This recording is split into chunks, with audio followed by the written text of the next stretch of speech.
আপনার থেকে ফোন দিয়েছে রে।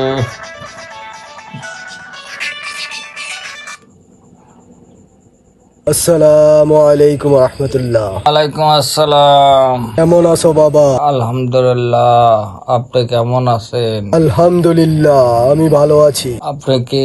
তুমি আমাকে চিনবা না? আমি উদিল্লা বাবার খাদে। হ্যাঁ, কেন? আমি একটা স্বপ্ন পাইছি এই মুহূর্তে, তোমার নাম্বার সহকারে। কিসের স্বপ্ন? তোমার নাম কি সুলেমান? হ্যাঁ, কেন? তোমার নামে 7টা কলসি পাইছি স্বপ্নে। কিসের কলসি? স্বর্ণের 7টা কলসি। হ্যাঁ, কি? তোমাদের এখানে বসন্তপুর ভুইয়া বাড়ি 3 রাস্তার মোড় আছে কিনা? বসন্তপুর আছে তো, বসন্তপুর আছে আছে আছে। ভুইয়া বাড়ির উত্তর পাশে একটা কবরস্থানের পাশেই তোমার জন্য 7টা কলসি রাখা আছে। কবরস্থানের এখানে কলসি? হ্যাঁ, তুমি এখন এগুলো উঠাইতে হইলে উদিল্লা বাবার মাজারে হাদিয়া দিতে হবে। হাদিয়া দেওয়া লাগবে? হ্যাঁ। কত কত?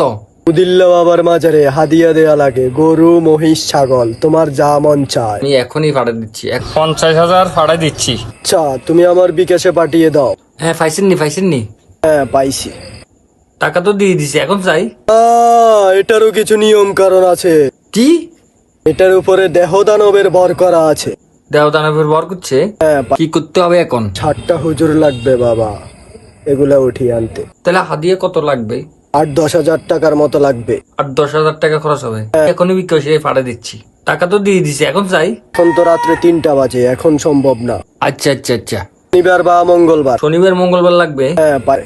তো আমাকে কিছু খরচ দিবে না বাবা? এখনই বিকাশে ভাড়া দিচ্ছি। ঠিক আছে বাবা। আচ্ছা, আমি শনিবার মঙ্গলবার আপনার ফোন দিব। হ্যাঁ, ঠিক আছে বাবা। আসসালামু আলাইকুম রহমতুল্লাহ। এতদিন পরে একটা মুরগি পাইছি, ওই হালারে মুরগি বানাই দিছি। কি তো এমিয়া বাবার কপ্পরে হরি এমিয়া নিশ্চয়ই গেছে।